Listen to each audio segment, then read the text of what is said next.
was told that we needed to discuss the syllabus of CTA. We needed to look at the relevance of the subject in day-to-day life. We needed to know what examiners expect from a student. We needed to examine the causes of failure for students. Why do students fail this paper?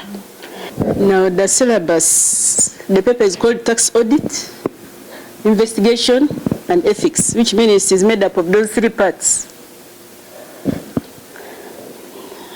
Now, tax audit, we need to understand what tax audit is all about.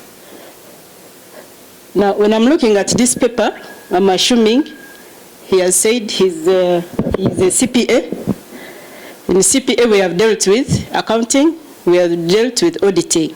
We have done various levels of audit.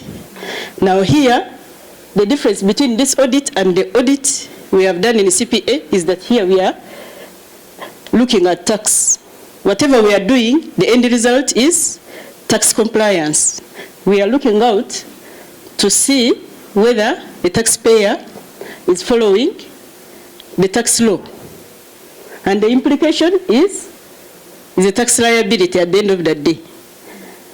So the paper has tax audit, so we are auditing, we are looking at this person's compliance with the taxing laws. All the laws. When you are doing this paper, you know that you are looking at tax. Any kind of tax comes into this audit. We are also looking at investigation. Now we need to know the difference between audit and investigation, but it's all about tax. Audit is compliance. We are saying we want to see the level of compliance of this person. Now, investigation is now when the taxpayer or this client has degenerated to fraud.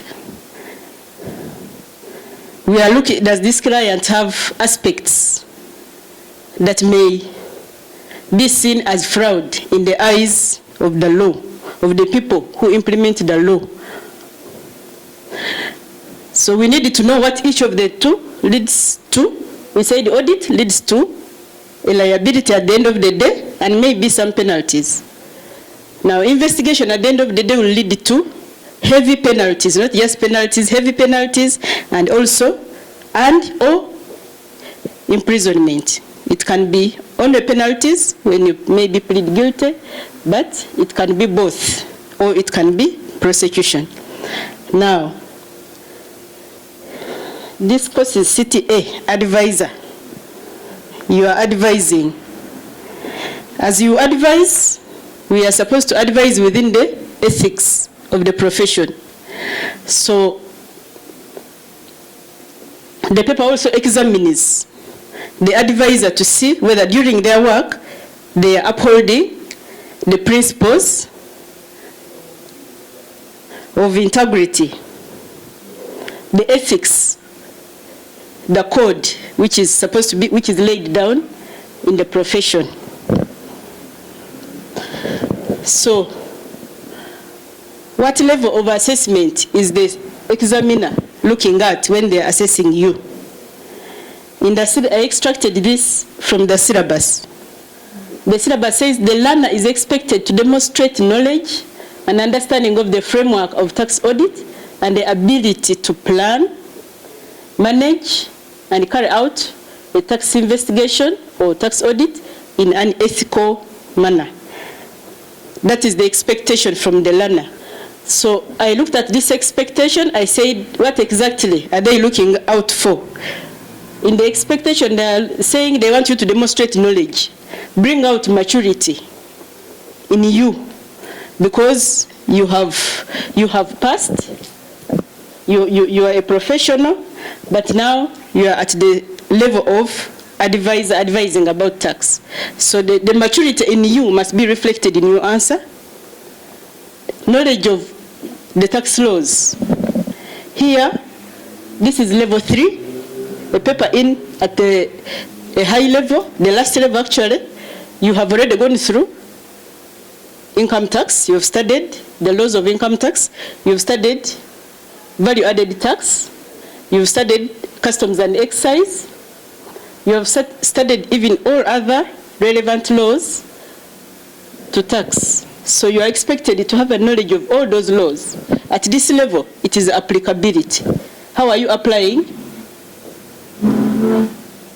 the knowledge you have obtained at the lower levels?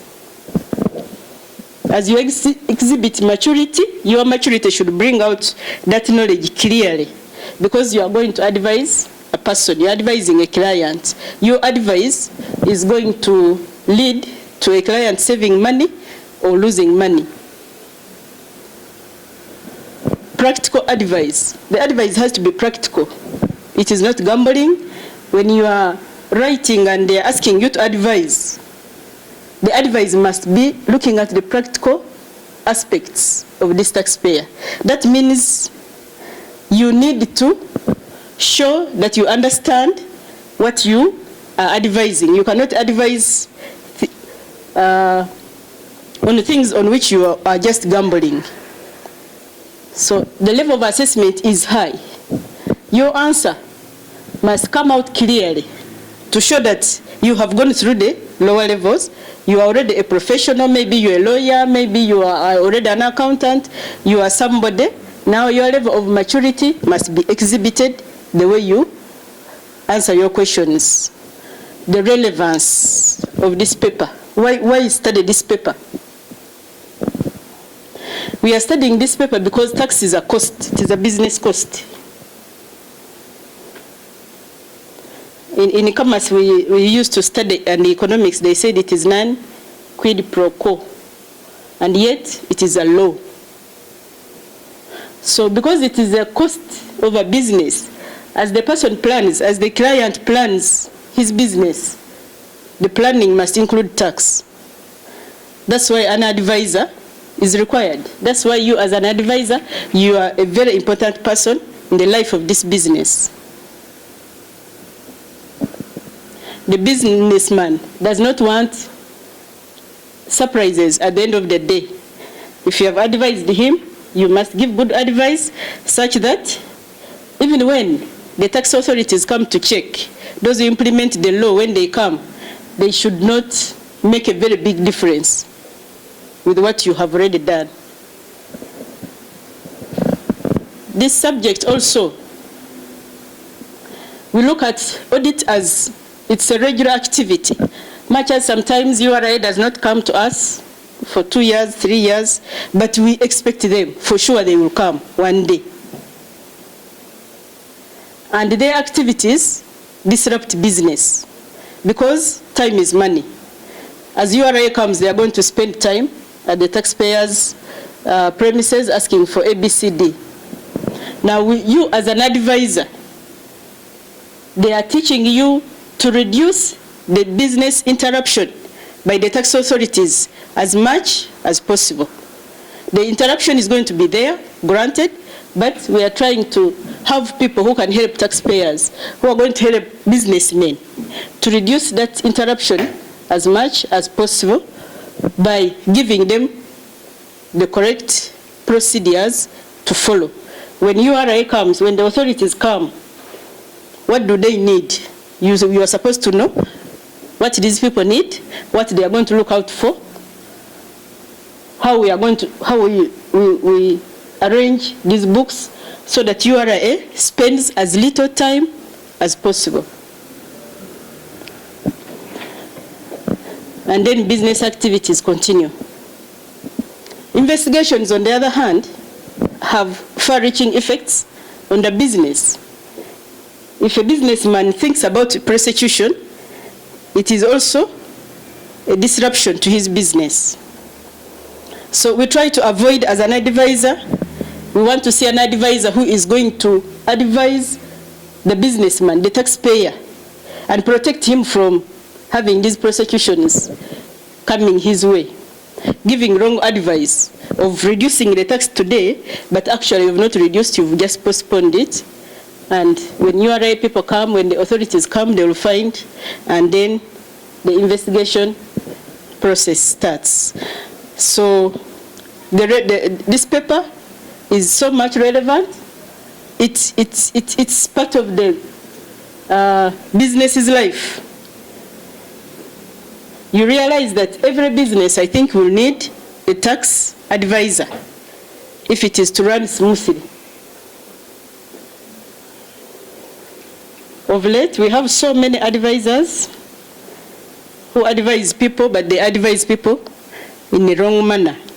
So as of now, the other time, URA published a list of over 300 people in the papers, but all those businesses have advisors. They are coming to our offices crying. These people told me to do this, these people told me to do this, these people told me to do this. That's why these things have happened. There's a gentleman who came and said, this gentleman used to work in URA. He came and said, me, I know all these procedures, I'm going to help you to reduce tax. But instead, he was just postponing tax. So, investigation will have far-reaching effects on a taxpayer's business, and by employing a tax advisor, this is what they are trying to eliminate from their businesses. So it is relevant. We are trying to see whether studying this paper adds value on our lives when we go out to the field. It really adds a lot, because if you cannot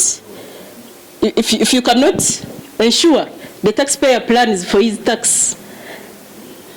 I have looked at businessmen of Asian origin, the Indians mostly. They will not import something until they know the tax involved. They will come to URA and ask, I say, I want to bring this machine.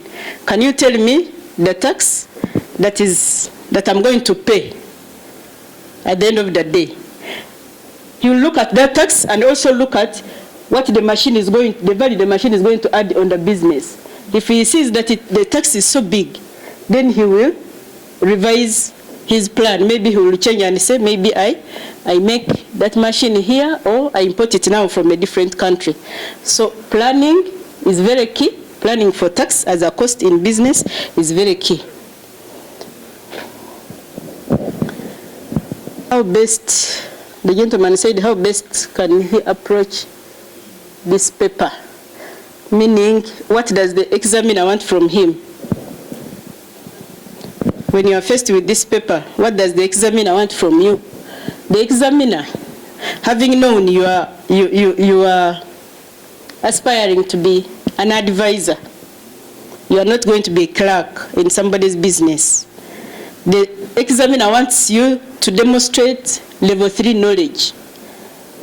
Because this is a paper which is of a higher level, the examiner wants to see you demonstrating that you understand the law. Understand all the aspects, at least a good percentage. 3/4 of the knowledge required for this paper is expected from you.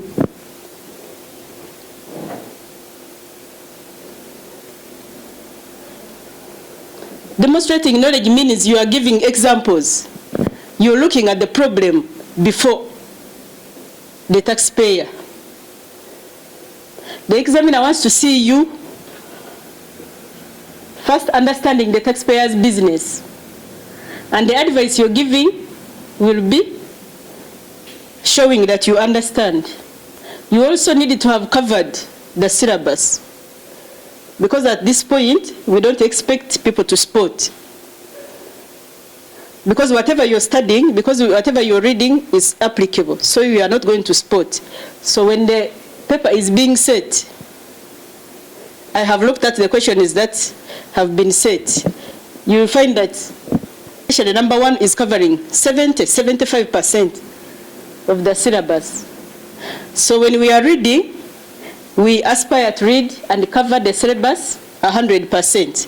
But because of time pressures, because we are adults, because we have so many problems, at least if you can cover 80% of the syllabus, because spotting will really put you out.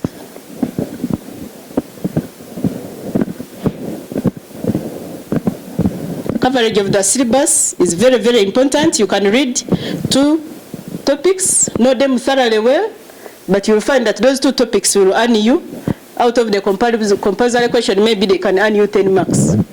For the compulsory question, which is 50 marks, you need to earn not less than, how are you applying the knowledge you have read? You need to apply the knowledge, but not reproduce what you have read. Many a time, the students, other students whom I teach elsewhere, not in these ones, you will find somebody, because somebody has already done audit, he knows audit, looks at the question they're asking for, the risks, audit risks. He will begin narrating the audit risks that they studied in CPA.